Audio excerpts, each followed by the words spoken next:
Congress party ने केंद्र सरकार की नीतियों के खिलाफ एक बड़ा आंदोलन शुरू किया है। पार्टी ने आज 11 जनवरी से शहीद चौक पर मनरेगा बचाओ संग्राम शुरू करने की घोषणा की है। इस दौरान जी राम जी कानून को तत्काल वापस लेने की मांग की गई है। तारिक अनवर और कांग्रेस जिलाध्यक्ष सुनील कुमार यादव ने कहा कि यह आंदोलन गरीब, मजदूरों, महिलाओं, किसानों और आदिवासी समाज के अधिकारों की रक्षा के लिए शुरू किया गया है।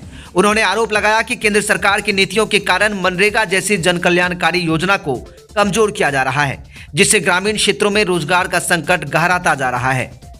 कांग्रेस नेताओं ने कहा कि मनरेगा सिर्फ रोजगार योजना नहीं, बल्कि ग्रामीण अर्थव्यवस्था की रीढ़ है। इसके माध्यम से लाखों गरीब परिवारों को साल भर न्यूनतम आय का सहारा मिलता है। हालांकि हाल के वर्षों में मजदूरी भुगतान में देरी, कार्य स्वीकृति में बाधा और जटिल नियमों के कारण मजदूरों को भारी परेशानियों का सामना करना पड़ रहा है। पार्टी ने आम जनता से इस आंदोलन में बढ़ चढ़कर हिस्सा लेने और मनरेगा जैसे जनहितकारी कार्यक्रम को कमजोर होने से बचाने की अपील की है। इस अवसर पर कई अन्य वरिष्ठ नेता भी मौजूद थे। कटिहार से राजीव झा की रिपोर्ट। सर, प्रदर्शन कर रहे हैं, विरोध प्रदर्शन।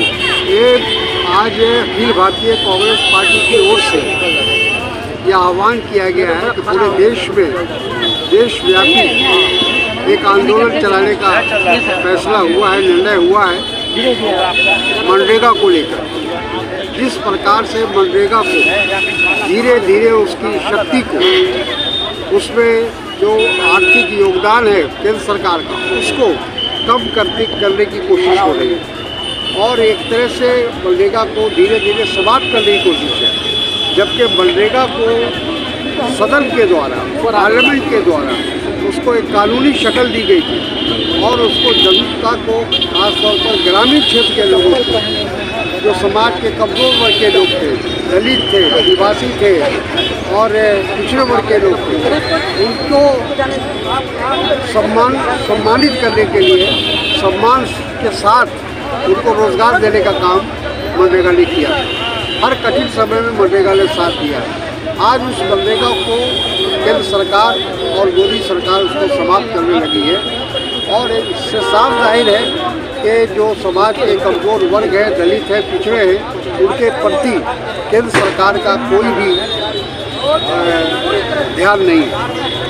दूसरी बात यह कि जहाँ तक प्रधानमंत्री का सवाल है, प्रधानमंत्री शुरू से, जब से वो प्रधानमंत्री बने 2014 में, तब से वो लगातार मनरेगा के खिलाफ बोल रहे हैं। उन्हें याद है कि वो लोग लोकसभा में कहा था अपने भाषण में कि ये मनरेगा जो है ये कांग्रेस के विफलता का एक स्मारक है। तो ये जो जिस प्रधानमंत्री की ये मानसिकता हो मनरेगा के बारे में, जाहिर वो मनरेगा को ख़त्म करना चाहते हैं और जो पंचायती राज को जो अधिकार मिला हुआ है उसको भी वो समाप्त करना चाहते हैं। पूरे देश में मनरेगा के विरोध में एक दिवसीय उपवास है। आज हम लोग भी गांधी जी के पीछे, हमारे कटिहार जिला के तमाम कांग्रेसी नेतागण, हमारे सभी विंग्स के अध्यक्षगण, हमारे कार्यकर्ता लोग, और सबसे खुशी की बात है कि हमारे नेता तारिक साहब भी आज स्पेशल इस कार्यक्रम को सफल बनाने के लिए, हौसला बढ़ाने के लिए आज हम लोगों के बीच उपस्थित हैं।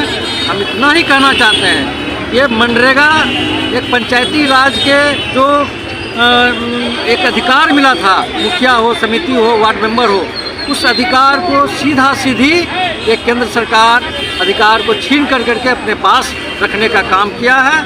और ये जो 60% और 40% की बात है, तो इसके विषय में मेरा इतना ही कहना है कि राज्य में न 40% होगा न मनरेगा का काम होगा। इसलिए एक कहावत है, न राधा को नो मन घी होगा न नाचेगी। ये धीरे धीरे समाप्त कर दें।